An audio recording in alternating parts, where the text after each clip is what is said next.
Print and electronics media మిత్రులందరికీ ప్రత్యేకంగా ఈ ప్రెస్ మీట్కి వచ్చినందుకు ధన్యవాదాలు. మరియు ఈరోజు ముఖ్యంగా ఆర్మూర్ ప్రాంతం మరియు తెలంగాణ మొత్తానికి ఆర్మూరు నియోజకవర్గం మొత్తంలో ఈ 2 నెలల నుంచి రాష్ట్ర ప్రభుత్వం నిర్లక్ష్యంతో ఈరోజు వేలాది మంది రైతులు లక్షలాది క్వింటాళ్ళ వడ్ల బస్తాలు తడిసి ముద్దయిపోయినాయి. అంటే ఇక్కడ ఏదైతే ఆర్మూర్ ప్రాంతంలో రైతులు వాళ్ళు కన్నబిడ్డల్లాగా పెంచుకున్న వరిని రోడ్ల మీద 2 నెలలు అయింది ఎండపోసి, ఎండకెండుతూ వర్షానికి తడుస్తూ వడగళ్ళ వానలో ఏడుస్తూ రైతులు కన్నీరు కారుస్తుంటే రాష్ట్రానికి చెందిన ఏ ముఖ్య నాయకుడు పట్టించుకొని ప్రాంతం అయిపోయింది నిజామాబాద్ జిల్లా. ముఖ్యంగా నిజామాబాద్ జిల్లాతో పాటు తెలంగాణ ప్రాంతం నిన్ననే కాళేశ్వరము, భూపాలపల్లి, నిర్మల్ జిల్లాలు కూడా వెళ్ళడం జరిగింది. ప్రతి చోట రైతు కన్నీరు తప్ప ఏదైతే రైతు ప్రభుత్వం అన్న ఈ మోసగారి ప్రభుత్వం, హిందూ ద్రోవుల ప్రభుత్వం ఈరోజు రైతును కూడా నట్టేట ఉంచింది. మరీ ముఖ్యంగా 1 మంత్ కింద రైతు మహోత్సవం జరిగినప్పుడు ప్రత్యేకంగా చెప్పడం జరిగింది, మీరు రైతులని విసర్మించద్దు, రైతు కల్లాల ఏదైతే వడ్ల గింజ ఉందో రైతు కన్నీరు రాలకముందే దాన్ని ప్రొక్యూర్ చేసి రైస్ మిల్లకు చేరవేయడం జరిగింది. అయినా అందాల పోటీల మీద ఉన్న శ్రద్ధ, హెలికాప్టర్లలో మోజులు తీసుకున్న శ్రద్ధ, ఢిల్లీకి వెళ్ళి ఫైరవులు చేసుకునే శ్రద్ధ, ముఖ్యమంత్రికి ముఖ్యమైన నాయకులంతా ఢిల్లీలో ఉన్నారు, తెలంగాణ రైతాంగం అంతా రోడ్ల మీద ఉంది, అధికారులంతా అందాల భావనల దగ్గర ఉన్నారు. ఇదెక్కడి న్యాయం? ఇదెక్కడి పాలన? చేతగాని ప్రభుత్వం, రైతు ప్రభుత్వం అని రైతులను మోసం చేసి అన్ని రకాలుగా రైతు రుణమాఫీ కావచ్చు, రైతు బంధు కావచ్చు, ఇంకా రకరకాల మోసాలు, ఇన్ని మోసాలతో గద్దెనెక్కిన ప్రభుత్వం సుమారు 1.5 సంవత్సరం నుంచి పరిపాలనలో మెలకువలు నేర్చుకోకుండా ఫైరవులు, అవినీతి మీద ఈరోజు కూడా ప్రధాన నాయకులు, సీనియర్ నాయకులు ఏ దాంట్లో డబ్బులు వస్తాయి, 4th సీట్ల డబ్బులు వస్తాయా, 5th సీట్ల డబ్బులు వస్తాయా, రాష్ట్రాన్ని ఎట్లా దోచుకుందాము, ఎటువంటి అభివృద్ధి లేకుండా ఒక ముఖ్యంగా ఇంకా సిగ్గుపడే విషయం ఏంటంటే ప్రభుత్వ ముసుగులో వ్యభిచారం. ఈరోజు మీరు పేపర్లలో చూసిండొచ్చు, ఇంగ్లాండ్కి చెందిన ఇంగ్లాండ్ మమ్మల్ని స్పాన్సర్స్తోని పడుకోమంటున్నారు. అంటే ఒక రాష్ట్ర ప్రభుత్వం సిగ్గు శరము అన్ని వదిలిపెట్టి అధికారకంగా అందాల పోటీలకు బదులు వ్యభిచార పోటీలు నిర్వహించే స్థితికి దిగజారిపోయింది ఈ రాష్ట్ర నాయకత్వం, కాంగ్రెస్ ప్రభుత్వం. ఒకవైపు రాష్ట్రాలు, ముఖ్యంగా మా ప్రధాన డిమాండు తెలంగాణ వ్యాప్తంగా ఏదైతే రైతాంగం ఈరోజు నష్టపోయి ఉందో వెంటనే ఎటువంటి ఆలస్యంకు తావు లేకుండా ఏ చర్యలు తీసుకుంటారు, ఎక్కడి నుంచి మీరు లేబర్స్ తెప్పించుకుంటారు, ఎక్కడి నుంచి లారీస్ అరేంజ్ చేసుకుంటారు, ఎట్లయితే మీరు పొలిటికల్ మీటింగ్కు 10,000 లారీలు, రేవంత్ రెడ్డి మీటింగ్లకు, రాహుల్ ఖాన్ మీటింగ్లకు ఎట్లయితే మీరు వేలాది లారీలు తెప్పించుకుంటారో మరి రైతులకు ఎందుకు వస్తలేదా ఆలోచన మీకు? రైతులు రోడ్ల మీద ఉన్నప్పుడు. కాబట్టి రైతులకు ఏదైతే నష్టం జరిగిందో ఈరోజు వర్షంలో తడిచిన వడ్లు కావచ్చు, మొలకెత్తిన వడ్లు కావచ్చు, ప్రతిదీ కూడా ఎటువంటి తరుగు లేకుండా వెంటనే అది తీసుకొని సంబంధిత రైస్ మిల్లకు కావచ్చు వేరే రోజులకు తరలించాలి. ఒకటి ముఖ్యంగా రైస్ మిల్ల కూడా సుమారు చాలామంది వేలాది మంది రైతులు నిర్మల్ కావచ్చు, భూపాలపల్లి కావచ్చు, కరీంనగర్ కావచ్చు, ఎక్కడికి వెళ్ళిన పర్యటనలలో రైతులు చెప్తున్నారు సుమారు 13 కిలోల తరుగు తీసుకుంటున్నారు. సన్నాలని మోసం చేసింది మీరు సన్నాసులు. సన్నాలని చెప్పినప్పుడు సన్నాసులకు తెలివి ఉండాల. మా దగ్గర కూడా ఉన్నారు యోగి గారు, సన్యాసి గారు, 74,000 కోట్ల మిగులు బడ్జెట్తో రాష్ట్రాలని పరిపాలిస్తున్నాడు. శాంతి భద్రతలు కావచ్చు, అభివృద్ధిలో కావచ్చు, రైతుల గురించి కావచ్చు. ఇక్కడ ఈ సన్నాసులు ఏమో సన్నట్లు కానీ చెప్పి కూడా సన్నట్లు తీసుకోలేని పరిస్థితులు ఉన్నారు. కాబట్టి రాష్ట్ర ప్రభుత్వం కావచ్చు, కాంగ్రెస్ నాయకులు కావచ్చు, ముఖ్యంగా ఈ ప్రాంతంలో ఉన్న సీనియర్ నాయకులు కావచ్చు, దయచేసి మీ పదవుల గురించి ఫైరవులు వదిలిపెట్టండి. వచ్చేటప్పుడు వస్తాయి, పదవులు పోతాయి. ముఖ్యంగా ఈ జిల్లాని, మరి ముఖ్యంగా తెలంగాణ రైతాంగాన్ని వెంటనే ఆదుకోవాలి. ప్రధాన డిమాండ్ ఏంటంటే తరుగు లేకుండా, ఎటువంటి తరుగు లేకుండా రైతులకు మీరు ఏదైతే ఇప్పుడు మేము లెక్కలు ఇస్తాం మీకు, రైస్ మిల్లలో సుమారు 13 కిలోల తరుగు తీసుకుంటున్నారు. ఆ లెక్కలతో పాటు రైతుకు మీరు అది తరుగు తీసిన దానికి 1 కిలో నష్టం లేకుండా, ఎటువంటి డబ్బు నష్టం లేకుండా ఏంటంటే రైతుల ఖాతాలలో వేయాలి. ఏదైతే రైతులు అది మీరు ప్రొక్యూర్ చేసుకున్నారో ఇమ్మీడియట్లీ సన్నాలు ఇంతవరకు ఇంకా డబ్బులు పడట్లేదు, ఆ డబ్బులు కూడా వేయాలి. మరీ ముఖ్యంగా ఇంకా ఆర్మూర్ వరకు వస్తే కొందరు ఏదైతే మొన్న కబ్జాలు, అధికార పార్టీ ముసుగులో కబ్జాలు చేస్తున్నారో, మళ్ళా పదం వాడుతున్నా నేను, మళ్ళీ నాకు ముందు రాకేష్ రెడ్డిని చేయకండి. ప్రజల సొమ్ము తిన్న నా కొడుకును వదిలిపెట్టాను అనుకుంటున్నారు కొడుకులారా మీరు ఈ అధికార పార్టీ ముసుగులా. ఎన్ని వద్దులు ఉంటారా? ఇంతకుముందు కథ లెక్క చెప్పిన మేడ చెప్పాలి, ఎన్ని వద్దులు ఉంటారా నీ ఎంబట పోలీసులని, ఎన్ని వద్దులు ఉంటారా మీరు వాళ్ళ ఈ పార్టీ? ప్రజల సొమ్ములు ప్రజలకు చెందాలి. మొన్న 1500 గజాలు, అది మీడియా మిత్రుల సహకారంతో సుమారు 5 కోట్ల ల్యాండ్ ఇంకా చాలా దృష్టికి వస్తున్నాయి. ఎక్కడెక్కడ కబ్జాలు చేస్తున్నారు ఆర్మూర్లో, ప్రతి ఒక్కరు రాసుకోండి కొడుకులారా. మిమ్మల్ని మాత్రం బదల. మీరు అనుకుంటున్నారు రాజకీయ ముసుగులల్లో ఈరోజు हैदराबाद में आप लोगों का सत्य में 1 घंटे के काम है सब लोग उड़ा देने का. మీరు మళ్ళీ ఒక్కొక్కరు చెలరేగుతున్నాడు ఆర్మూర్లో. ఎవరిని కూడా వదల, అందరినీ ఆరెంజ్ బుక్లో నోట్ చేసుకుంటున్నాం. ఎన్ని రోజులు తింటారా ఇట్లా ప్రజల సొమ్ములు? ఎన్ని రోజులు తింటారు? దమ్ముంటే ప్రజలకు మంచి చేయాలి. రాజకీయం అంటే ఏదైనా అధికార పార్టీ ఉంటే మంచి చేయండి. ఇదేంటి ల్యాండ్లు కబ్జా చేసుడు, రకరకాల అదేమంటారు ఈ మధ్యన ఏదో ఎల్ఆర్ఎస్ ముసుగులా. ఇంకా అధికారులకు కూడా చెప్తున్నా, మీ సంగతి తర్వాత ఉన్నది, ఎవరిని కూడా వదిలేదు, అందరు నోట్ చేసుకుంటున్నా. ఆడు గ్రూప్ 1 కావచ్చు, గ్రూప్ 2 కావచ్చు, నిన్న కూడా ఇచ్చిన ఐఏఎస్లో కూడా వార్నింగ్ ఇచ్చిన. నిన్న ఇక్కడ కూడా స్థానికంగా అధికారులకు చెప్తున్నా, ఎవరైతే ఏదన్నా తప్పుడు పనులు, చీకటి పనులు, ప్రజలకు నష్టం కలిగించే పనులు చేసినారనుకో ప్రతి ఒక్కడికి శ్రీకృష్ణ జన్మస్థానం పంపిస్తాం అధికారులు. ఈ ఆర్మూర్ను మాత్రం చాలామంది ఈ రకంగా ఈ మధ్యన ఫైర్వాల్ చేసుకుంటా, పేకాట క్లబ్లు నడుపుకుంటా, హోటళ్ళల్లో రకరకాల సంఘ విద్రోహ పనులు చేసుకుంటా మళ్ళీ మొదలుపెట్టిన ఆర్మూర్ని. ఇది గౌరవ ముఖ్యమంత్రి గారి దృష్టికి కూడా తీసుకెళ్ళాను, మరియు వీలైతే గవర్నర్ గారి దృష్టికి తీసుకెళ్తాను. I want a peace Armoor, clean Armoor, neat Armoor, green Armoor, safe Armoor. ముఖ్యమంత్రి గారిని ఇదే మున్సిపల్ అక్రమణలు వరంగల్ నుంచి ఎక్కడెక్కడైతే అంటే మీకు మళ్ళా మొదలు పెట్టారో భూములు, ప్లాట్లు అండ్ ఏమంటారు మన కెనాల్, ఇరిగేషన్ ల్యాండ్స్,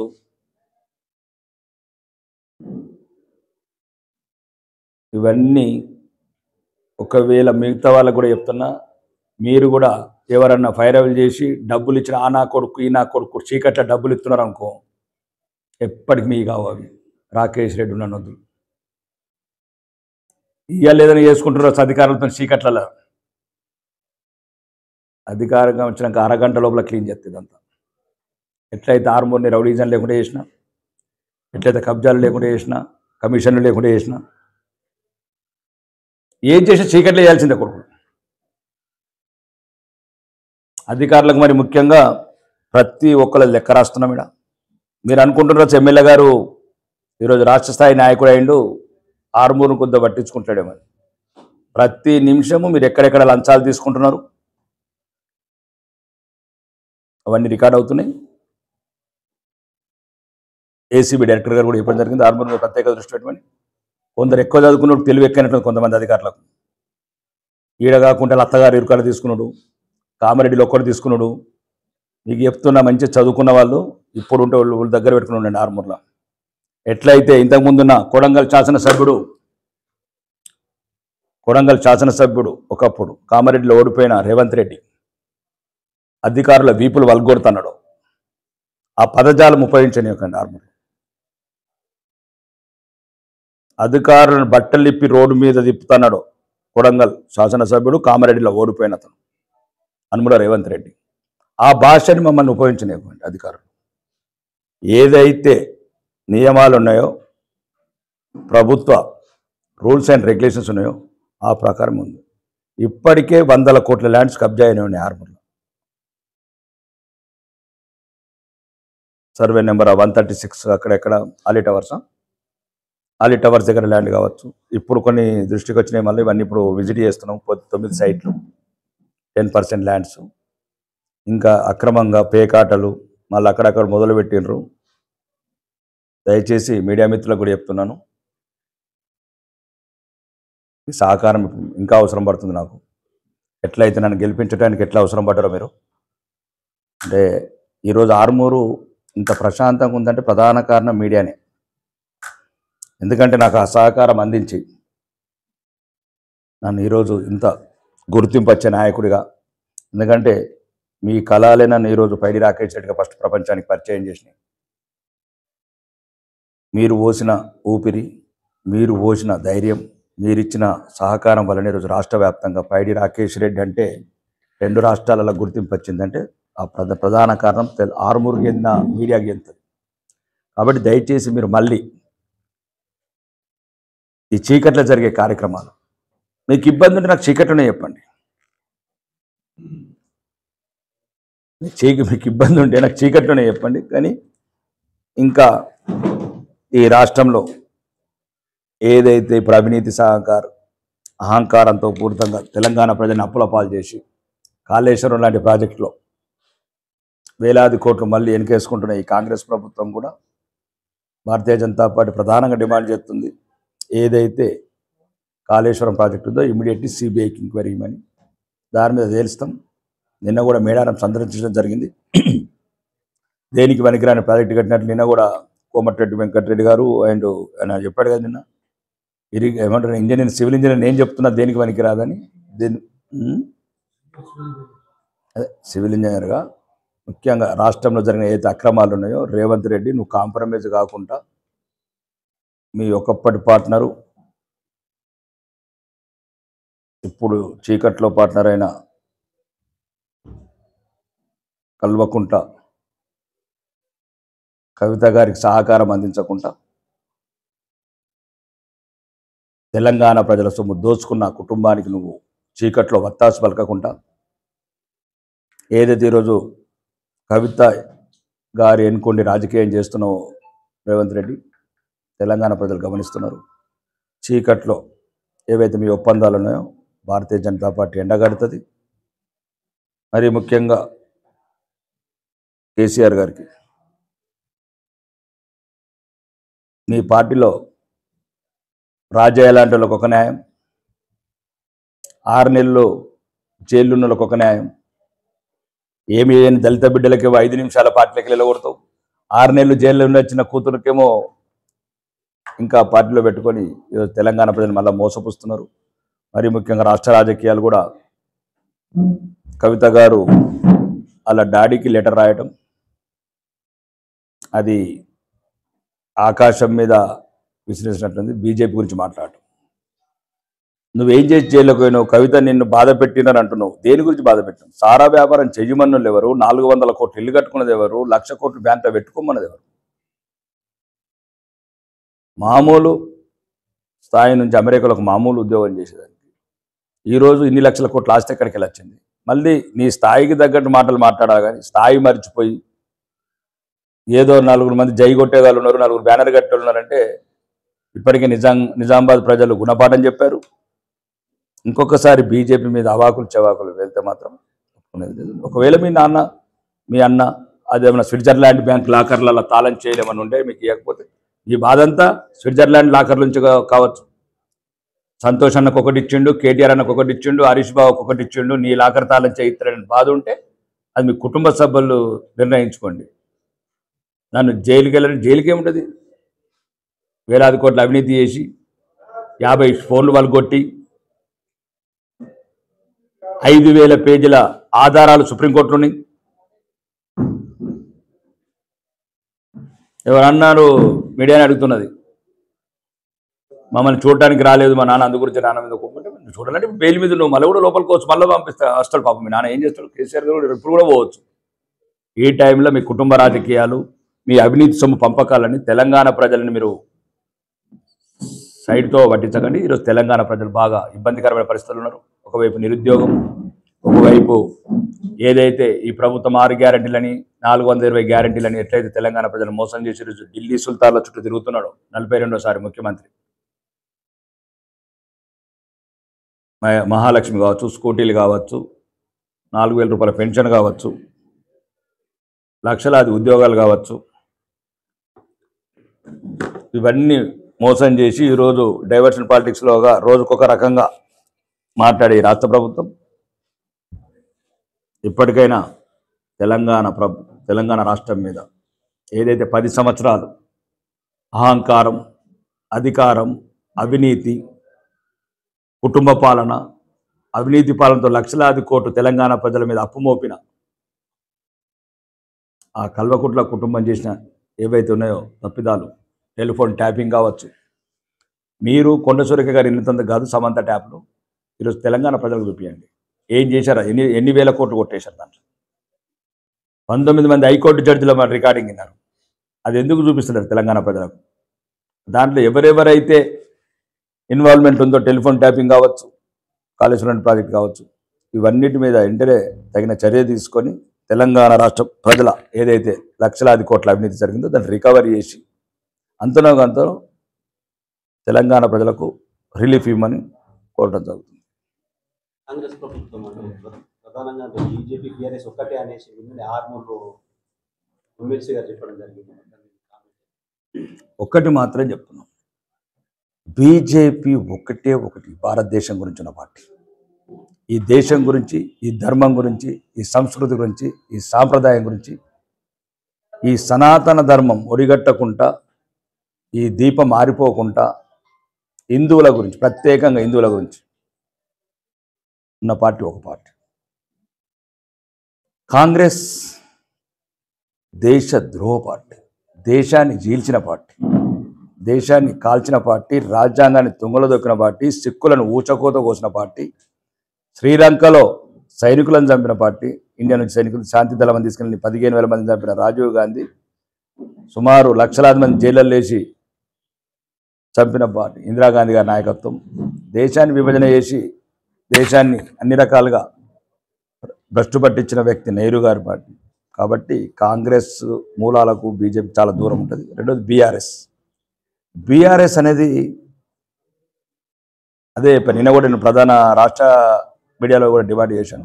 2001లో జలయజ్ఞంలో ఏ రోజైతే కిరాయి అద్దెగట్టలేని కొండ లక్ష్మణ్ బాపూజీ గారి జలయజ్ఞంలో జలవిహార్లో పార్టీ ఆఫీస్కి అద్దెలేని కేసీఆర్, అద్దె కట్టలేని కారుకు ఈఎంఐ కట్టలేని కేసీఆర్ పార్టీ పెట్టినప్పుడు అందరి ఆస్తులు ఎన్ని ఉన్నాయి? 2025లో ఆస్తులు. వ్యాపారాన్ని, తెలంగాణ సెంటిమెంట్ని వ్యాపారం చేసుకున్న కుటుంబం అండ్ టీఆర్ఎస్ పార్టీ. ప్రతి నాయకుడు సైకిళ్ళ మీద తిరిగినోడు ఈరోజు హెలికాప్టర్ తిరుగుతుంది. అది తెలంగాణ రాష్ట్రం గమనిస్తుంది. హైదరాబాద్ అంటే మీకు ఎందుకు చెప్తున్నాడు, హైదరాబాద్లో ప్రతి ఒక్కరికి అవగాహన ఉంది ఎక్కువ. ఎవడు హెలికాప్టర్ కొన్నాడు, ఎవరికి సైకిల్ ఉండే, ఎవరికి 100,000 ఎకరాలు వచ్చినాయి, ఫామ్ హౌజులు వచ్చినాయి, అంతా ఒక నోటెడ్ ఉంది. మా భారతీయ జనతా పార్టీ అధికారంలోకి వచ్చినప్పుడు ఇంక ఎట్లయితే ఇప్పుడు కుమ్మక్కయ్యనరో. రెండోది మీరు గమనించాలి రాష్ట్ర రాజకీయాలు కూడా. 2014 నుంచి కాంగ్రెస్ ఏమో బీఆర్ఎస్కి పోయిండు, ఇప్పుడేమో బీఆర్ఎస్ ఏమో కాంగ్రెస్ పోతున్నాడు. భారతీయ జనతా పార్టీకి రావాలంటే దేశం మీద గుండెల నిండా ప్రేమ ఉండాలా, ఈ ధర్మం మీద ఒళ్ళంతా ఒక రకమైన ఆప్యాయత ఉండాలి, ప్రేమ ఉండాలి. అది కాంగ్రెస్ బీఆర్ఎస్ వల్ల కావు.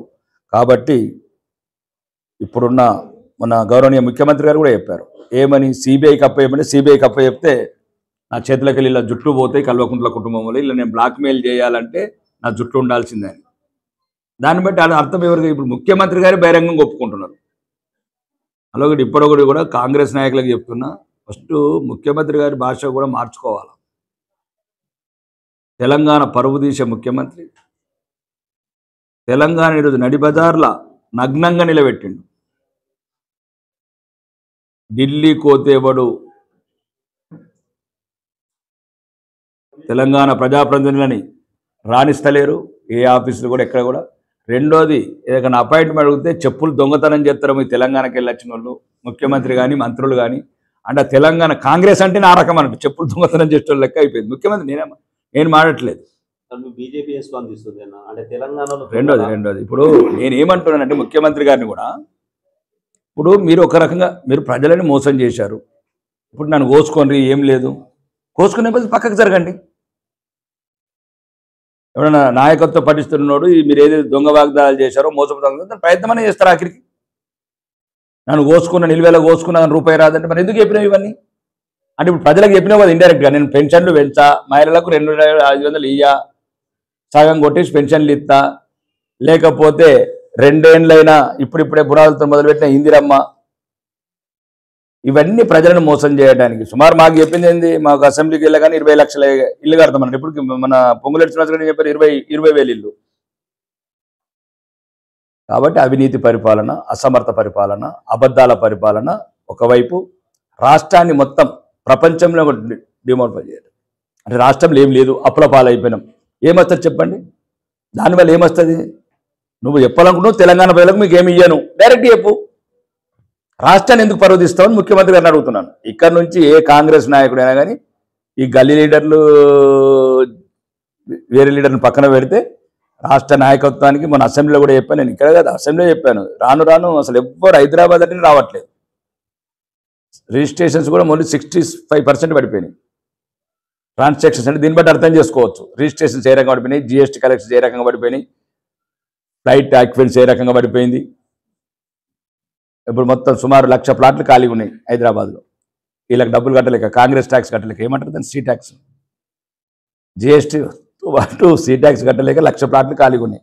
ఎంతసేపు బ్రీఫ్ కేసులు మొయ్యాలా, ఢిల్లీకి పోవాలా, బేగంపేట ఫ్లైట్ పెట్టుకోవాలి, ఇక వంచుకున్నదంతా వంచుకున్నాడు. 6 ముఖ్యమంత్రులు ఉన్న పార్టీ. కాబట్టి తెలంగాణ ఏదైతే బ్రాండ్ ఇమేజ్ ఉందో ఇది నేచురల్ గోయింగ్. కాబట్టి దీన్ని డ్యామేజ్ చేయకండి. కాంగ్రెస్ ఇంకుంటారు, మరి మధ్యంతర ఎన్నికలు వచ్చే అవకాశాలు కూడా ఉన్నాయంటున్నారు.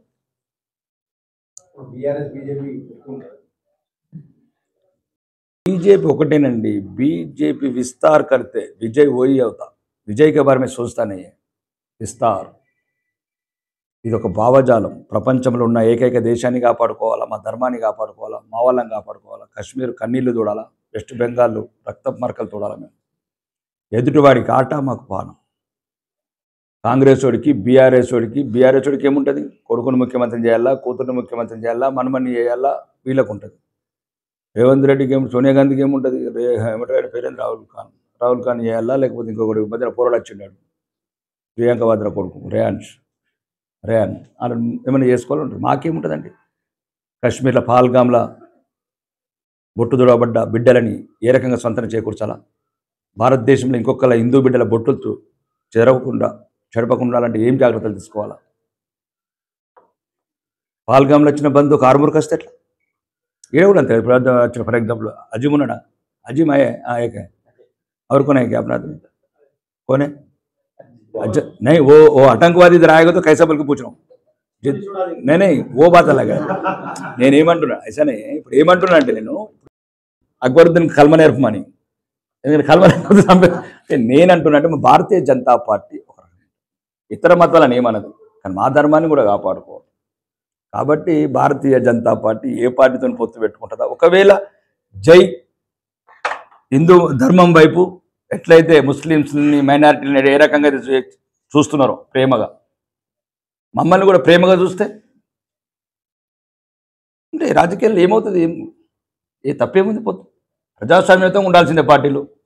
కానీ 99% మాకున్న ఢిల్లీ మేమైతే ఉన్నామో మాకు పొత్తులు ముఖ్యం కాదు. తెలంగాణలో భారతీయ జనతా పార్టీ కాషాయ జెండా ఎగరేయడం ముఖ్యం. మరీ ముఖ్యంగా అసదుద్దీన్ అన్న మాటకు దానికి మేము ప్రతీకారం తీర్చుకోవాలి. అసదుద్దీన్ గారు ఏమన్నారంటే తెలంగాణ అసెంబ్లీ మీద కాషాయ జెండా ఎగిరేయనియ్య భారతీయ జనతా పార్టీ జెండా.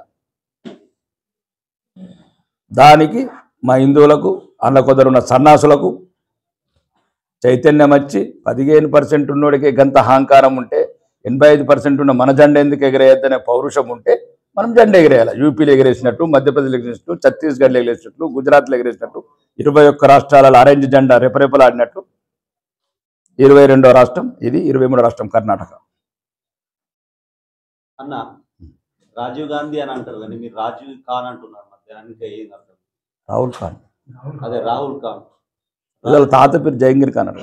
రాహుల్ గాంధీ అని వినొచ్చింది. గాంధీ అంటే రాహుల్ ఎవరు? ఖాన్ అని నేను ఇప్పటిదాకా వినలేదు. గాంధీ వైశ్యాస్ కరమ్చంద్ కరమ్చంద్ గాంధీ గారు, మోహన్ దాస్ కరమ్చంద్ గాంధీ గుజరాత్ వైశ్యాస్. మీ అందరికి ఆర్మూర్ విలేకరులకి ఈరోజు మేము సరదాగా మాట్లాడుకున్నాం. మంచి మనకు కూడా మంచి అవేర్నెస్ వస్తుంది. ఆయన గుజరాత్ వైశ్యు అంటే దొంగతనం చేసిన పేరు, ఎత్తుకచ్చుకున్న పేరు, అటాక్ చేసిన పేరు, హైజాక్ చేసిన పేరు. మీరు చెప్పండి కదా ఎక్కడ కుదురుతుంది? గాంధీ గారిదేమో గుజరాత్ వైశ్య కమ్యూనిటీ, ఇదేమో కాశ్మీరు బ్రాహ్మణ కమ్యూనిటీ, ఎట్లా కుదిరే పేరు? కాబట్టి ఇది ఈ రకంగా బయటికి రావాలని ఇట్లా మేము అడుగుతే కారణంగా వాడికి, లేకపోతే రాహుల్ గాంధీ నువ్వు ఎందుకు అడుగుతుండ్రు? అంటే మేము ఇప్పటివరకు వినలేదు మరి అనేసి. ఇప్పటివరకు మేమేమంటున్నామంటే మా దేశస్థుడు కాదు, ఓపెన్గా చెప్తున్నాం, మా మతస్థుడు కాదు. మా దేశస్థుడు ఎట్లా అవుతాడు? సోనియా గాంధీ గారు మా దేశస్థురాలు కాదు, మా మతస్థురాలు కాదు, క్రిస్టియన్. అంటే ఇండియన్స్ లో అంటే తండ్రిదే వస్తుంది కదా. తండ్రిది ఎట్లా? తండ్రి కూడా హిందూ కాడు కదా, తండ్రి కూడా హిందూ కాడు, తల్లి విదేశురాలు. మేమేమంటున్నాం, మా దేశస్థుడు కాదు, మా మతస్థుడు కాదు. మా దేశస్థుడు అంటే సంపూర్ణ భారతీయుడు కాదు. నీలాగా మీ అమ్మ నాన్న ఎట్లయితే ఆర్మూర్ వాళ్ళు ఉన్నారో, మా అమ్మ నాన్న ఎట్లయితే అంకాపూర్ వాళ్ళు ఉన్నారో అతను కాడు. తండ్రి భారతీయుడు, తల్లి ఇటలీ దేశస్థురాలు. మా దేశస్థుడు గారి గురించి ఒకసారి మాట్లాడుతాం, ఇబ్బంది ఏముందండి? ఇప్పుడు అడుగడుగున మా హిందువులను అవమానిస్తే మేము ఎందుకు మాట్లాడకూడదు? ఇప్పుడు నిన్న ఈ విషయం కూడా రాసుకొని మంచిగా బ్రహ్మాండంగా ఉంటుంది. భారత ప్రధాని కావాలని కలలు కంటున్న రాహుల్ ఖాన్ సైన్యాన్ని ఆ రకంగా అవమానించడం ఏంటండి? ఈయనకెందుకు చూపించాలి ఫ్లైట్లు? ఎవడన్నా సైన్యాన్ని అవమానిస్తాడా? తల్లిని అడుగుతాడు ఎవడన్నా, తండ్రి ఎక్కడని? తండ్రి ఎవరని చెప్పగలుగుతాడా? నువ్వు భారత ప్రధాని కావాల్సిన ఒక దేశ నాయకుడివి. సైన్యం జయశంకర్ని అడుగుతాడు. మళ్ళీ అది కూడా జయశంకర్ విదేశాంగ శాఖ మంత్రి. ఎక్కడికి వెళ్ళి పెట్టుకున్నారు ఈ కాంగ్రెస్ వాళ్ళు కానీ ఆ దేశ నాయకుడిని? నువ్వు ఏదైనా అడిగేదంటే నీకు రైట్స్ ఉన్నాయి. ప్రధాన ప్రతిపక్ష నాయకుడిగా నువ్వు డైరెక్ట్ డిఫెన్స్ మినిస్టర్ దగ్గరికి ఏదైనా ఉంటే డిఫెన్స్ మినిస్టర్ వినిపిస్తాడు. అంటే ఒకవేళ ఇట్లాంటి వ్యక్తి ఈరోజు విదేశీ శక్తుల కుట్రలో భాగమైన రాహుల్ గాంధీ గారు ఆర్మీని అవమానించినట్టు, భారత సైన్యాన్ని అవమానించినట్లు ఈరోజు చాలా మందికి మేము ఏమనుకుంటున్నాం, మిడ్ ఇన్ ఇండియా అంతా పాకిస్తాన్లో ట్రయల్ చేస్తున్నాం, టెస్ట్ చేస్తున్నాం. ఊరికైనా బ్రహ్మోస్ ఎంత దూరం పోతుంది, ఆకాశం ఎక్కడ కొట్టగలుగుతుంది, వీర వనితలను కన్నా దేశం మర్చిపోయింది ఇప్పుడు యువత. ఝాన్సీ లక్ష్మీబాయి చరిత్రలు ఇని చూసి ఇప్పుడు మేము చూసాం కదా, సోఫియా ఖురేషి, యానికా సింగ్. ఇప్పుడు దేశంలో ఒక వీర వనితలకు, వీర నారీలకు ఈరోజు భారతదేశం కొట్టగలిగిందంటే ఈ యుద్ధం గెలిచి ఈరోజు ప్రపంచానికి అందరికీ ఒక చాటు చెప్పగలిగింది. ఏ దేశం అనుమతి లేకుండా ఎప్పుడు మా కంట్రీ గురించి ఎక్కడైనా అటాక్ చేస్తాం. రెండోది, చాలామంది అనుకుంటున్నారు ఏంటంటే యుద్ధం ఆపేది కాదు, అందరిలో ఉంది. యుద్ధము ఎప్పుడు ఆపాలా, ఎప్పుడు మొదలు పెట్టాలా? అపర చంద్రగుప్తుడు, అపర చాణక్యుడైన నరేంద్ర మోడీ గారికి బాగా తెలుసు. మా ఉద్దేశం పాకిస్తాన్ ప్రజలను చంపడం కాదు, పాకిస్తాన్లో ఉన్న తీవ్రవాదులని ఏరివేయటమే తప్ప. పాకిస్తాన్లో అలా కూడా 20 కోట్ల మంది ఉన్నారు. 20 కోట్ల మంది తీవ్రవాదులు గారే. మీకేదో తెలుగు సినిమాలో చూసినట్లు 3 గంటలు ఇంకా బాగుంటుండే, అటు తుపాకి వెళ్తే బాగుండే అట్లా కాదు కదా. ఒక తుపాకి వెనకాల ఎన్ని కుటుంబాలు ఉంటాయి. ఇందిరాగాంధీ లాగా కాదు కదా, 17,000 మంది సైనికులను చంపి 90,000 మంది సైనికులని వదిలిపెట్టిన ఇందిరాగాంధీ నాయకత్వం కాదు కదా. 17,000 మంది సైనికులను చంపింది ఆమె బంగ్లాదేశ్ యుద్ధంలో. ఈరోజు బంగ్లాదేశ్ ఏ దేశం గురించి అయితే ప్రాణాలు అర్పించినామో ఆ బంగ్లాదేశ్ పాకిస్తాన్ మిత్రదేశమైంది. 1 కోటి మందికి సంవత్సరం అంతా ఉచిత రేషను, అన్ని రకాలుగా భారతదేశం సహకారం చేసింది. కాబట్టి ఇక్కడ సుమారు మా ఆపరేషన్ సింధూర్ ఓన్లీ 9 ఉగ్రవాద స్థావరాలు, 11 ఆర్మీ బేస్లు. ఇప్పటి కూడా ఇంకా మీరు వండి పాకిస్తాన్లో ఉంటే మిత్రులకు ఫోన్ చేయండి, యూట్యూబ్లో పెట్టి అదేమంటారు వీడియో కాల్ చేయండి. నూర్ఖాన్ ఎయిర్ బేస్, అన్ని ఎయిర్ బేస్లు ఏ రకంగా ధ్వంసమైనవి. మొత్తం సుమారు ఒక 11 ఎయిర్ బేస్లను కొట్టినాం. 20% డిఫెన్స్ మ్యానుఫ్యాక్చర్స్ కొట్టగలిగినాం. రెండోది అంటే ప్రపంచానికి చెప్పగలిగినాం ఏ టైంలోనే 5 నిమిషాలు టార్గెట్ తీసుకుంటే పాకిస్తాన్లో ఎక్కడంటే అక్కడ కొట్టగలుగుతాం. రెండోది ఎదుటోడికి కూడా విపణి చూడగలిగినాం. చైనాది మిడ్ ఇన్ చైనా ఎట్లుంటుంది, మిడ్ ఇన్ టర్కీ ఎట్లుంటుంది అవి కూడా చూడగలిగినాం. మరి ముఖ్యంగా ఈ భారతీయులు కూడా చెప్పాల్సిన అదే చెప్తున్నాము. ఇంకా మనకు ఏదైతే శత్రు దేశాలు ఉన్నాయో ఆ దేశాలతో కొద్దిగా మనం ట్రావెలింగ్స్, పర్యటనలు